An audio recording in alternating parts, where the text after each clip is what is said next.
when he crossed Cape Horn as the narrowest of narrow leaders at the head of the 36-strong Vendee Globe fleet on Monday night, Yoann Richomme set 2 new records for the solo round-the-world course. That he smashed Armel Le Clerkk's 2016 mark of 47 days, 0 hours, 34 minutes, 46 seconds racing between the start and Cape Horn is in big part due to an ultra-rapid passage between Australia's Cape Leeuwin and the Horn, which slashed for days 10 hours 4 minutes and 29 seconds off Le Clerkk's 2012 time. Richomme's new record for the race is 13 days 9 hours 13 minutes 43 seconds. Richomme certainly owes part of his record to the electric pace forced on him by his closest rival Charlie Dalin, MACIF Santé Prévoyance, who passed the Horn only 9 minutes and 30 seconds behind, both blessed by a Pacific which really opened up ahead of them in terms of favourable winds and wave patterns. Having passed both capes of the course in front, it was clearly a source of some chagrin to be denied the hat trick by his nemesis Richomme. The PAPREC Archaea skipper was ecstatic to pass so close to the Cape on his first ever passage, so cool. What an absolutely amazing moment. So much excitement to pass the Horn. I never imagined I would pass it in conditions like that. There were 15 knots of wind, the swell pushing us. I passed close, 2 miles off. My God, it was majestic. It was so cool. To see the whole chain of snow-capped mountains. So happy, so proud of myself and the whole team. It's really a great reward to pass Cape Horn, and in the lead no less. The big job is done. All that's left is the climb back up. That in itself is going to be exceptional, but now, the moment deserves to be savoured. It's so beautiful. But between them, the Christmas Eve double act sets up what promises to be the most intriguing, engaging ascent of the Atlantic, one which could still be won or lost on one tack or jibe, or an escape from the many transition zones which are expected. If the duo can escape an area of high pressure and light winds to their west which is herding them northwards along the ice exclusion zone, the weather looks set to be another gift, and some routings have them at the latitude of Rio at the end of the weekend. To date, the scenarios for the Atlantic ascent are quite promising for the leaders, confirmed Christian Dumard, weather consultant for the event, whose routings suggest an equator crossing into the northern hemisphere as early as January 4th. Sebastian Simon, Group du Broy, is more than 600 miles behind in third and should round his first Cape Horn early Christmas Day to escape into the Atlantic with a podium position he can hope to keep to the finish with fourth-placed Thomas Ruyant, vulnerable, the best part of 1,000 miles back from him. "I can't wait," said the sailor from Les Sables, who is as excited to leave the Big South. "I can't wait to leave the Southern Ocean and head back to the Atlantic." Rounding the Horn is a huge milestone. It means we've completed 2/3 of the course. Rounding Cape Horn on Christmas Day is not given to everyone. It's pretty cool, and it'll also take away some of the emotion and sadness of not being with my loved ones and family. I'm going to enjoy it all the more. Opinions are, as ever, divided what lead can be considered safe. After stopping to repair on the top of his mast in the lee of Macquarie Island on the last edition, Louis Burton came back from a 1,000 miles deficit to finish on the podium. And on that same 2020-21 race, clear leader Yannick Bestaven lost 400 miles to Charlie Dalin when he became stuck in a high-pressure ridge off the Brazilian coast. So nothing is cut and dried. The Christmas Grinch visited the title holder Bestaven, who lost his code 0 in the sea when a halyard system gave way. He spent 2 hours retrieving the sail out of the Pacific, and between the time lost and being unable to use the key, big sail has dropped to 11th, whilst Germany's Boris Herrmann, Malaysia Sea Explorer, is now in 7th, the highest position he has held since the North Atlantic, and Britain Sam Goodchild, vulnerable, is up to 8th. La Leeuwin, j'avais 24 heures de retard. Et là, je passe à quelques minutes d'avance. C'est génial. Trop bien ce tour du monde. Toi, il n'y a plus qu'à rentrer. Wow. Encore 3 semaines, 3 bonnes semaines pour remonter là. C'est une belle bagarre avec Charlie. Pas évidente bien sûr, hein. Jamais facile contre Charlie. Il va être à son avantage, mais on va rien lâcher. Ça c'est sûr. Allô, on a un petit cadeau de Noël avant l'heure, on a un moment de calme. Voilà, on est au milieu de l'océan Pacifique, on a passé le point de Nemo hier, on est à 1700 000 à peu près du Cap Horn. Et pour la première fois en 2 semaines, je peux sortir des cockpits sans prendre un bac. Donc ça fait du bien. On en profite pour faire, j'ai profité pour faire un petit tour de bateau, moi que tout va bien, il n'y a pas de souci sur une sortie de vent, on ne peut pas y aller quand ça avance vite. Et pour l'instant, il n'y a pas de surprise, donc c'est plutôt rassurant. Et là, normalement, on a des conditions comme ça pour le jour de Noël demain, ou le 24 demain. Donc voilà, ça va faire du bien. Et après, il y a des petits grains comme celui-là, qui nous fait des petites surprises de temps en temps avec des coups de vent. Et un peu de mer quand même, qu'on ne voit pas quand on n'avance pas, mais dès qu'on avance, ben, ça lui fait faire des surfs et des plantées. Mais voilà, ça fait du bien un peu d'air frais et de sortir sa tête dehors. Salut!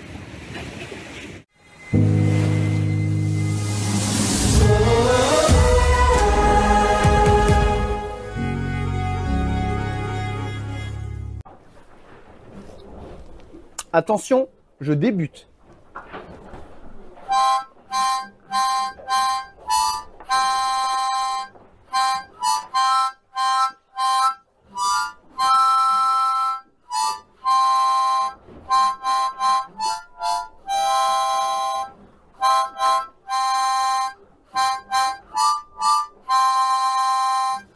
Joyeux Noël les amis! Joyeux Noël à bord de Lazare sur le Vendée Globe 2024. Voilà, je vous souhaite à tous un très joyeux Noël, de profiter bien de votre soirée, entre amis, en famille, tous ensemble, ce moment de bonheur, savourez-le. Bon, moi je suis un petit peu seul, mais je suis très heureux de vivre ce Noël ici à bord du bateau. Et le message que je voudrais passer, c'est penser à toutes ces personnes qui seront seules ce soir, qu'elles soient au chaud ou dans la rue d'ailleurs. Tendez-leur la main, pensez à elles, essayez d'avoir une pensée chaleureuse au moins pour ces personnes, et si vous pouvez faire plus, n'hésitez pas, c'est un petit peu le message qu'essaye de faire passer Lazare, qu'on essaye de faire passer avec ce bateau. Prenez soin des gens qui sont dans la galère en bas de chez vous, vraiment, c'est le message que je veux passer pour ce Noël. Et puis une grosse bise à tous les colocs Lazare, je sais que vous allez être tous ensemble dans vos maisons, et ça fait super plaisir. Et ben moi je souhaite juste un petit peu de vent pour Noël, ça serait super. Je vous embrasse, à bientôt, et puis désolé pour cette mauvaise mélodie à l'harmonica, mais bon, j'essaye de progresser. Alors, on est tout seul, mais on a quand même des cadeaux grâce à la famille, les amis, ça fait plaisir. Déjà, je me trimballe une boîte de conserve de foie gras depuis 6 semaines, ça fait plaisir. J'ai une banane, alors je sais pas ce que c'est, mais ça va être très bien pour... c'est pas mal pour décompresser en attendant le vent qui rentre, ça va être très bien. Oh, une petite peluche. Et surtout plein de bonbons. Ça c'est trop cool. Une belle paire de chaussettes. Bon bah voilà, joyeux Noël. Bon bah c'est un Noël quand même un peu particulier, hein. J'avais pas vraiment imaginé ça dans les mers du Sud.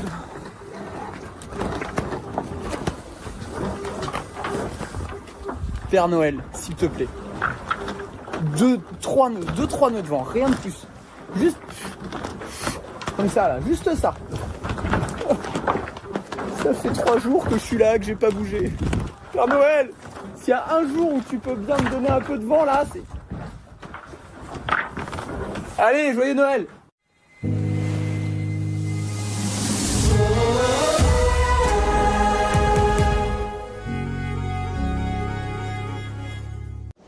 Oui, bonjour à tous. Nous sommes aujourd'hui le 24 décembre, comme vous le savez, un grand jour, le jour de Noël. Noël surtout pour les enfants. Donc on est là, nous, à bord de Tout commence en Finistère à Armor avec sur ma gauche Ouchou, hein, la peluche Ouchou de l'école de Pouzauges, et puis Jean, acteur de cinéma, et puis moi-même.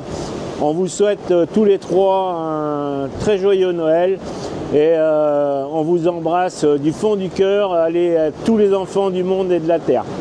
Allez, bonne journée à tous, et puis faites attention à vous. Allez, on vous embrasse très fort. Ciao.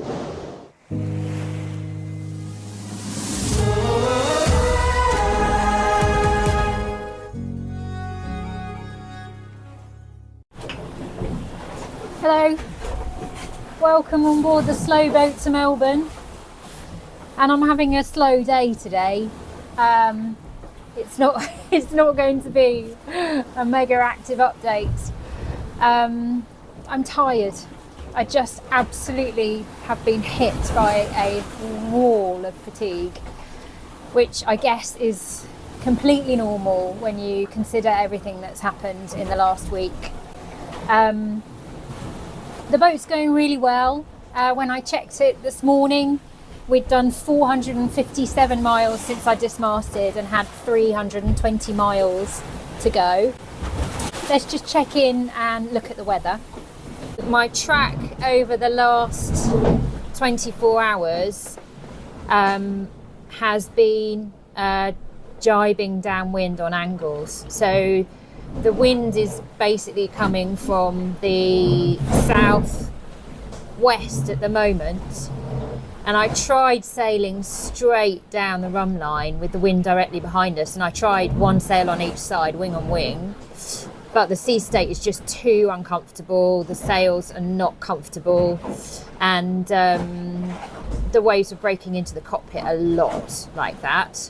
So I think it's much more efficient for us to do a bit of north and then a bit of east and then go north again. I did a routing this morning which suggests I should carry on going east until so that is another 9 hours, but I think I will jibe a little bit sooner because I just want to stay on the right side of caution, and just make sure we still don't end up kind of this island here is kind of what I'm thinking about. There you can see now we've got these strong southwesterlies getting a little bit weaker, so the stronger breeze has gone over me here where that's slightly orange, and where it goes to green that's a bit weaker. So if we play forward, you can see the breeze is slowly dying, but it's also starting to rotate to a more westerly breeze. That's why I think it's a good idea for me to jibe a bit earlier, so that when I'm reaching, I've just got a little bit more room to fall down to the east if I need.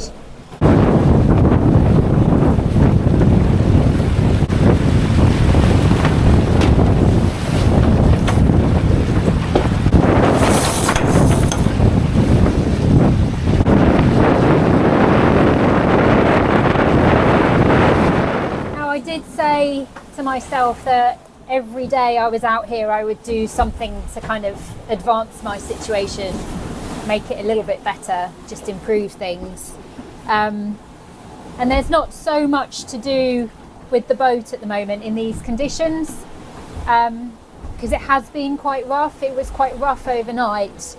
The sea state built up to about 4 meters or so, and the waves were just breaking into the cockpit all the time and pushing the boat around, so the motion was quite violent. Because I've got a big keel underneath me and no mast, obviously, when the boat gets pushed it snaps back upright very, very quickly, which is quite a tiring motion, I think. So I've obviously checked the deck as many times as I do and everything's fine. But I didn't want to not do anything today, so I've just been working on trying to get things in order for when I arrive. When you arrive in Australia on a vessel, then you have to go through biosecurity compliance, just to make sure that you're not bringing any invasive species into Australia. Now, from what I understand from their checklist, they are only really interested in fresh produce, things like meat and eggs and fruit and cheese, none of which I have on board. Well, I do have 8 apples left, but I can assure you I will be eating them before I get back. However, I have been given some conflicting information which suggests they might be looking at some of my other food because it has certain ingredients in it. I don't know. So I've decided I'll just make life easy by going through all of my remaining food and breaking it out of the day bags and just organising it so all meals the same are packed into bags. And that means if the biosecurity people do come on board and they want to inspect my individual freeze-dried, and there are some which I can't have in Australia, then it will be really easy to identify those ones and take them out. So one of the nice things about doing this job, sorting the food out, is actually that I've had these messages in my food bags. So my friends and family all wrote messages that were put into my food bags, and I'm getting them all in one go now, which is lovely. It's tonic for the soul. One of the benefits of the kind of slow day, I guess, is thinking time. And in honesty, I probably did need to give myself some thinking time. I've been very focused on getting this boat going, making my journey towards Melbourne as efficient as possible, and kind of making the best of what I physically have out here. And in a way, that was the easy thing to do, and it's been fun, and it still will be fun. You know, I found joy in making my slow boat, but life continues after I step ashore in Melbourne, and I'm really aware that I need a plan, not just for me, but for the team. We have so much potential, we have so much more still to give, and the Vondée Globe is unfinished business for us all now. So my intention is to be on the start line for the 2028 Vondée Globe race. It's one mega mountain to climb. I mean, it really, really is. From where we are now, that's a big mountain. But I'm really not prepared to let the journey end here. I'll share more with you about our future plans over the coming days. And tomorrow, I think I'll have a lot more energy and we'll get back to some more slow boat technical action.